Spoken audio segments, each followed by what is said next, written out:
A graça e a paz a todos os meus queridos que estão nos acompanhando. Nós, de volta aqui na congregação para expor a palavra de Deus, os ensinamentos do Senhor Jesus através do servo de Deus, o apóstolo Paulo. Como já tinha dito anteriormente, que nós iríamos fazer um sorteio, e vim aqui com os irmãos, fiz o sorteio das 3 epístolas que está faltando, 3 não, 4, tem 1ª e 2ª.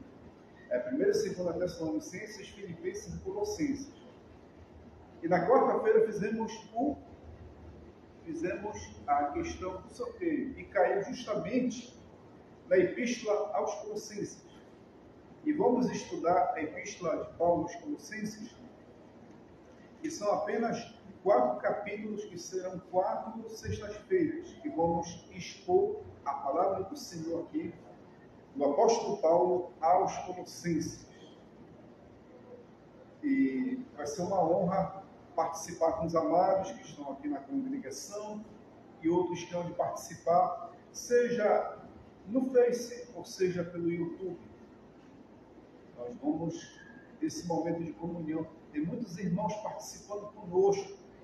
Quero agradecer aos ministros do Evangelho que se encontram na Assembleia de Deus em Barcarena, em Baião e Abaeté.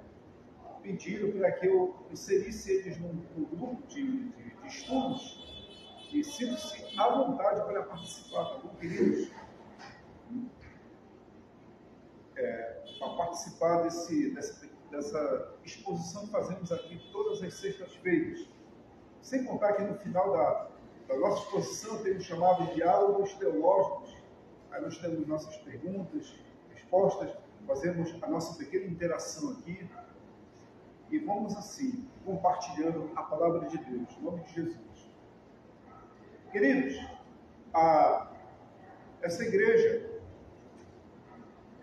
de Paulo, que Paulo direcionou essa carta aos Colossenses, era a cidade de Colossos, que fica a 160 quilômetros ao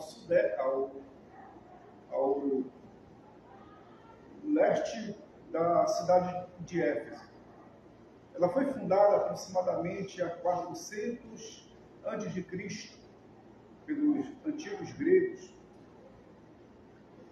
E essa cidade ela era muito próspera, com seus figos que ela exportava para as demais cidades. E ela passou a ter uma prosperidade agrícola bastante chamativa no mundo antigo, há 300 anos antes de Cristo. Aí, o que foi que aconteceu? 300 a 400. Quando os judeus saíram do pós-exílio babilônico, eles se alojaram nessa cidade.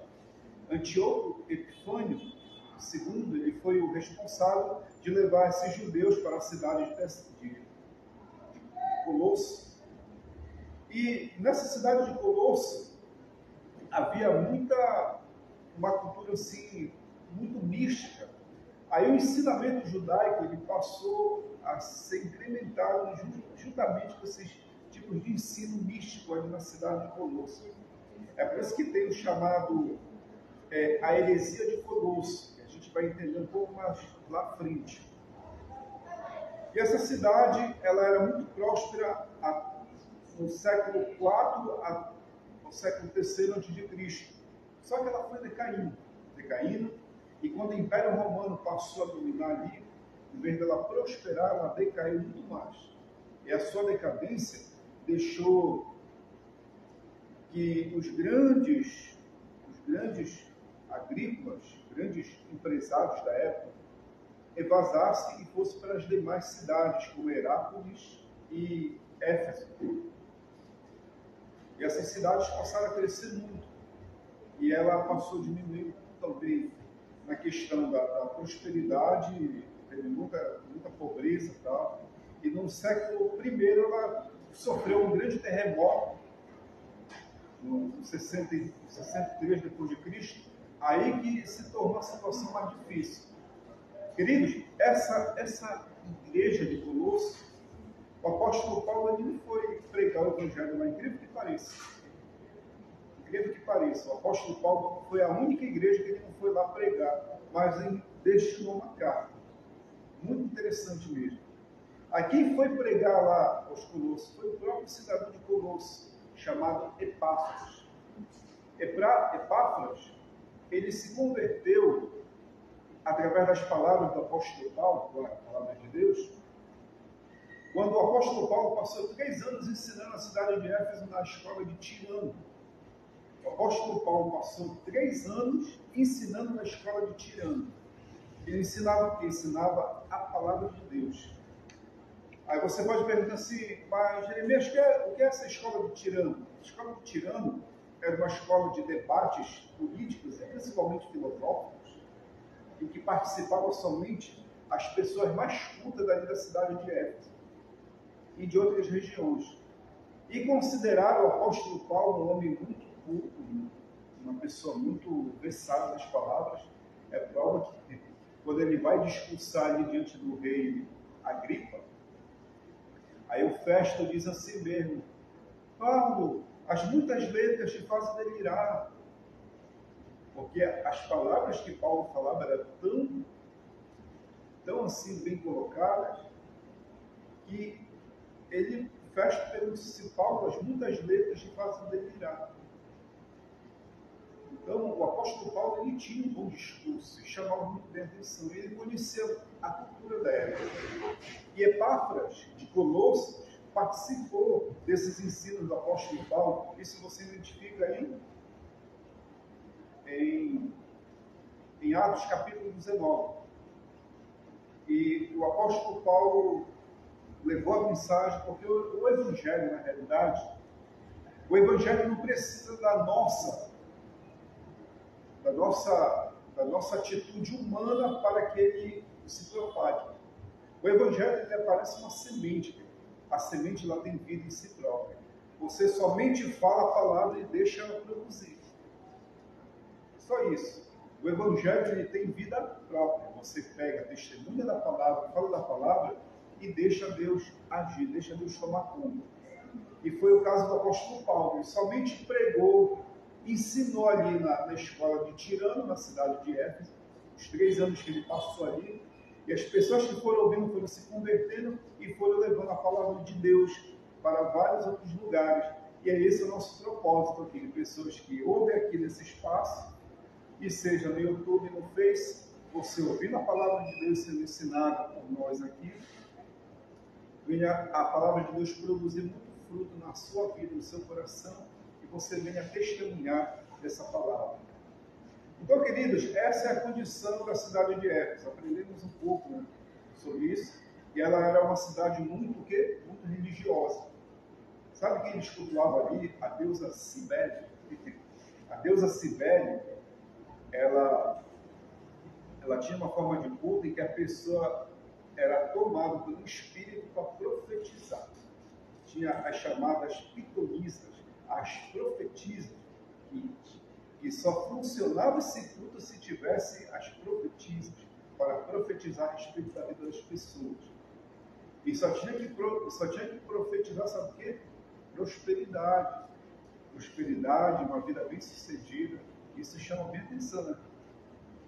Isso chama bem atenção. E se tivesse coisas que viesse falar contra a vida daquela pessoa, já não era a deusa Cibele, outro deus qualquer que estava tomando conta do profeta ou da profetisa, mas assim era um espírito mau. Então a gente tem uma certa semelhança com isso aí, né? Interessante. E o apóstolo Paulo teve que lidar com isso, e os irmãos estavam se desvarrindo, estavam indo para voltando para essas práticas cultuais, e principalmente quando o judaísmo se uniu com eles através da cabala. Aí pronto, escangalhou tudo. Escangalhou tudo. E nós vemos essa questão do culto de ministério uma coisa muito de forte influência. Tá, vamos lá, queridos. Vamos fazer resumos em rápidas palavras. Versículo 1 diz: Paulo, apóstolo de Jesus Cristo Jesus, por vontade de Deus, e o irmão Timóteo, aos santos e fiéis irmãos em Cristo, que se encontram em Colossos, graça e paz a vós outros da parte de Deus, nosso Pai. Primeiramente, o apóstolo Paulo se identifica como qualquer escritor antigo há de se identificar nas suas epístolas e cartas. O apóstolo Paulo aqui está se identificando é que eles, como eles, né, os antigos escritores, que ele era apóstolo não pela vontade dos homens, nem pela sua vontade, mas pela vontade de Deus. É uma grande diferença. Essa luta da pessoa querer se consagrar ao santo ministério, lutar para querer ter nomes entre o povo de Deus, tem que saber se isso é da vontade de Deus mesmo. Ah, mas Deus não quer, obreiros querem, mas não é qualquer um que é capacitado, qualificado espiritualmente para isso. Porque tem pessoas que têm esse chamado, mas tem outros que não têm. E é só Deus que sabe em relação a isso. E a vontade de Deus era que Paulo fosse apóstolo, juntamente com o irmão Timóteo. Vocês conhecem o jovem Timóteo. Ele tinha aproximadamente, nessa época, ele tinha aproximadamente de 24 a 28 anos de idade. Era um jovem bem conceituado na palavra, gostava de fazer a vontade de Deus, porque para jovens gostar mesmo de fazer a vontade de Deus não era uma coisa fácil mesmo, porque é uma luta contra a sua natureza, é uma luta mesmo. Tem um ditado do tempo do apóstolo Paulo, uma filosofia chamada estoicismo, que diz: quando você deixar as vestes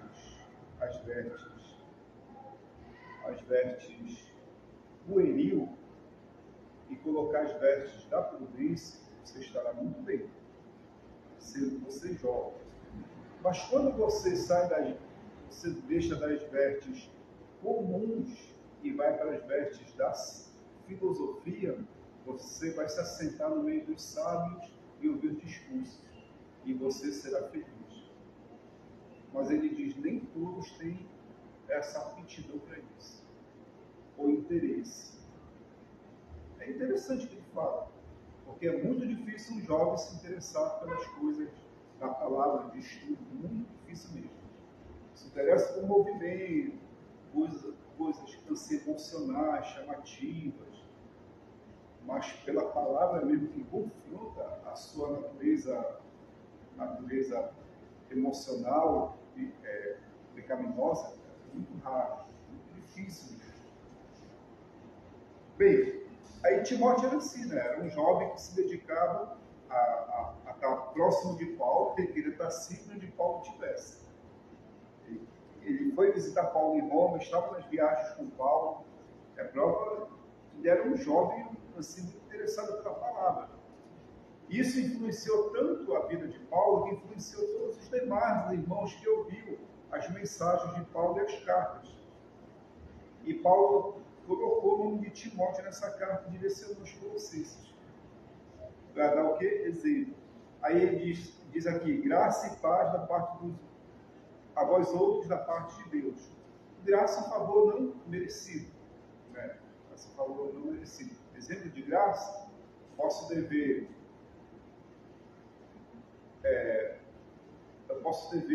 digamos, R$1.000 para a Elaine.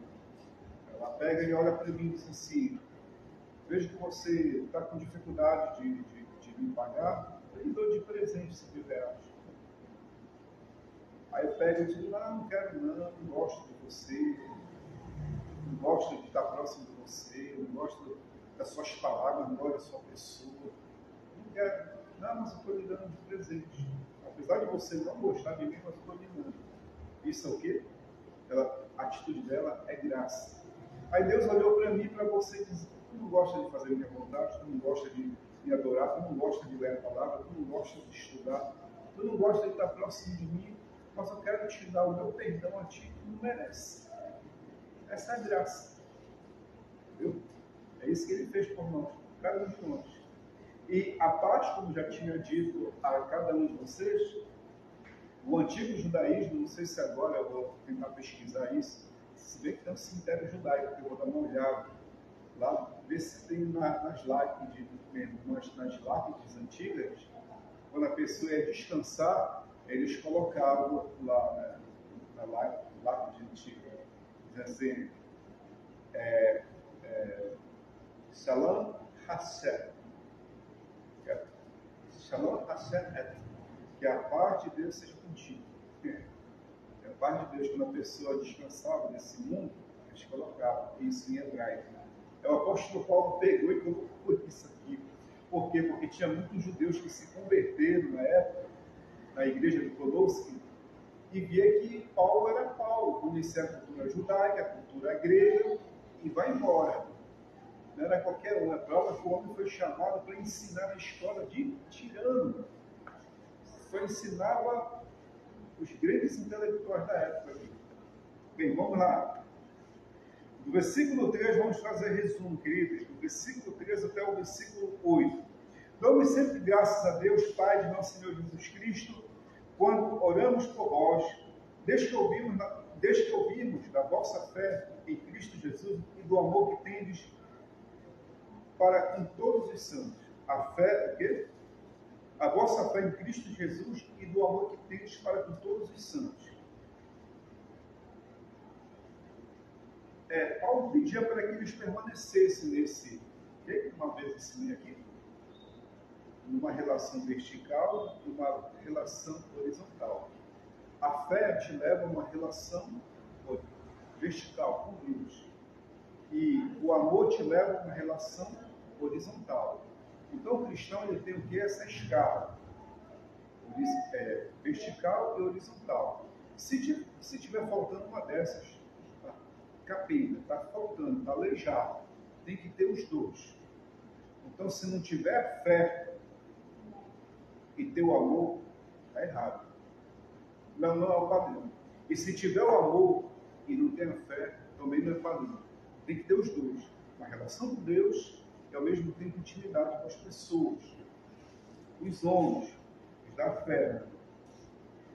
Tendes para com alguns santos. Não é alguns santos. Coloca todos os santos. Todos os santos. Aí eu marquei aqui uma palavra que é muito interessante.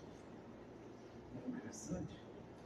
Sobre perseverança e sobre paciência. Porque a paciência no grego, ela te leva, não é a perseverança. A perseverança é tu tratar as coisas circunstanciais. São incidentes, acidentes que tu pode sofrer, sem as pessoas quererem te prejudicar, sem alguém querendo te detonar, sem alguém querendo te destruir. Tu passa um problema de dívida, problemas de um acidente na rua, são chamadas circunstâncias. Aí tu suporta isso com paciência, com perseverança. São as tribulações circunstanciais. Mas tem uma coisa aqui que me chamou a atenção, ele coloca aqui, não está no português, mas está no grego aqui. Cadê? Macrotiniano.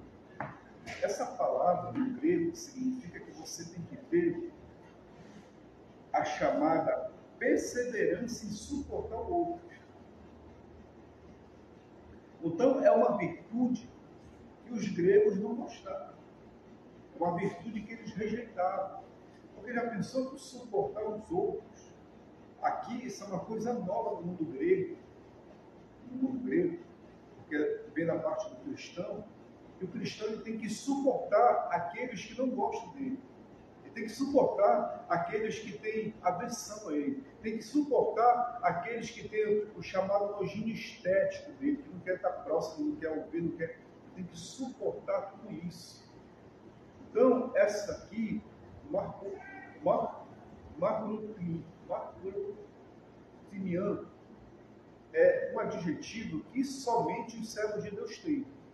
E aquele que não serve a Deus, ele odeia esse adjetivo, essa virtude, porque ele não quer, de forma nenhuma, suportar o outro, o próximo.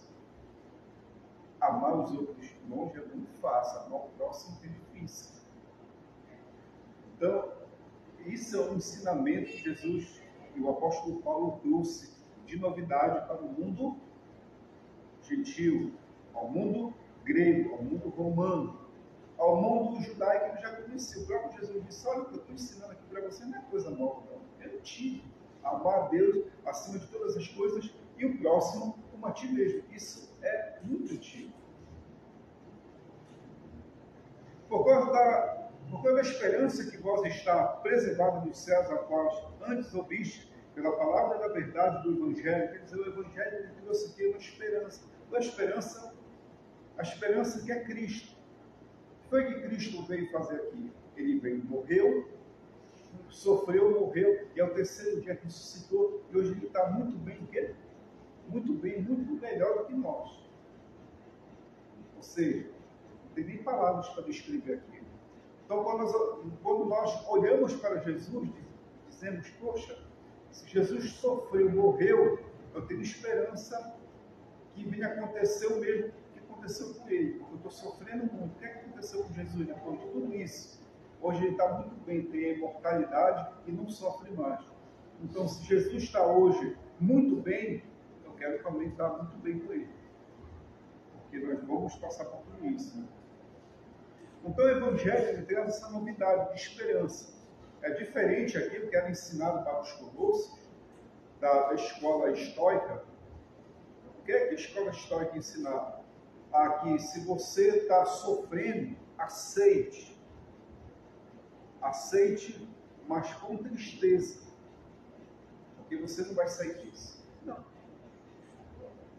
O apóstolo Paulo já ora para que nós venhamos ter alegria em passar por tudo isso, porque nós estamos sofrendo pelo amor do Evangelho, que nos foi ensinado. Que chegou até vós, como também em todo o mundo está produzindo fruto, crescendo, tal acontece entre vós, desde o dia que ouvistes, entendestes a graça de Deus na verdade. É aquilo que eu falei, a semente ela tem vida própria. Ela vem, se aloja na sua vida. Se a sua terra ela é boa, ali ela morre e produz vida própria.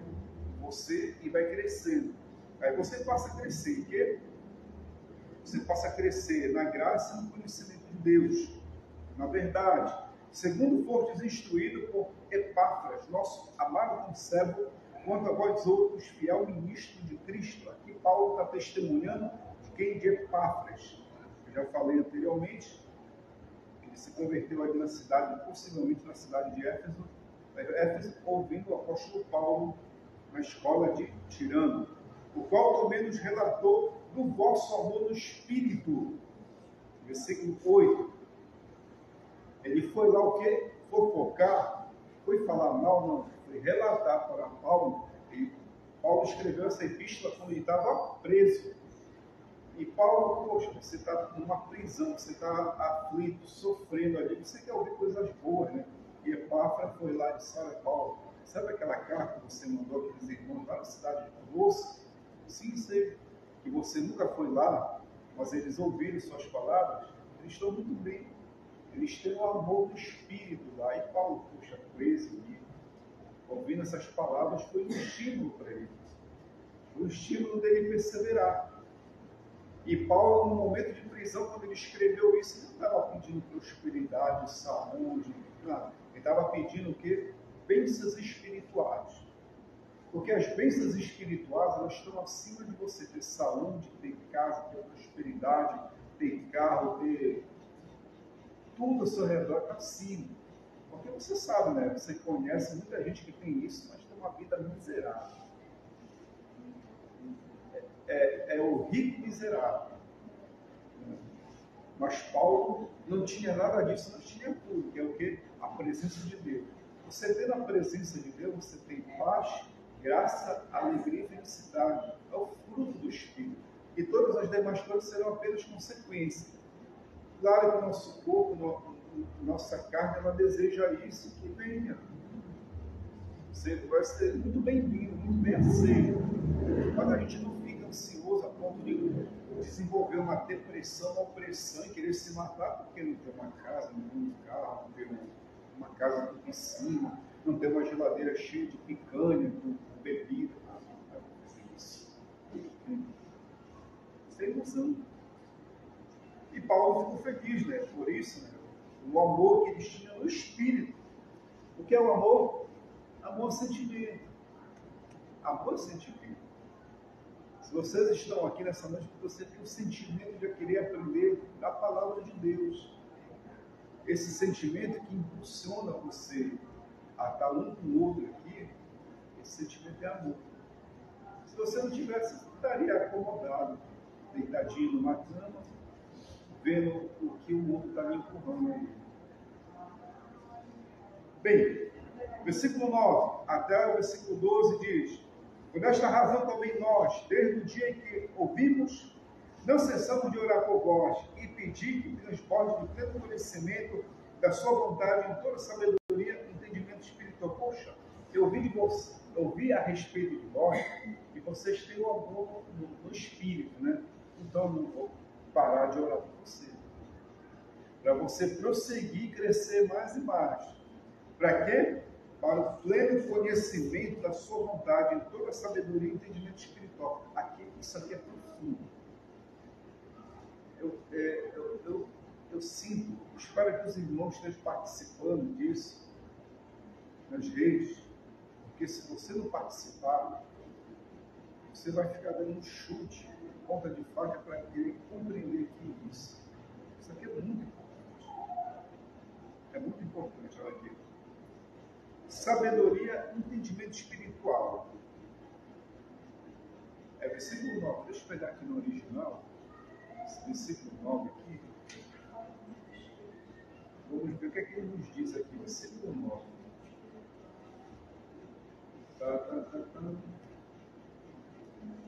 Isso.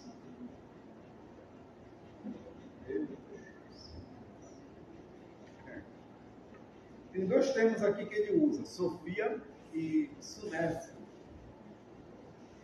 A palavra Sofia aqui nada mais é do que uma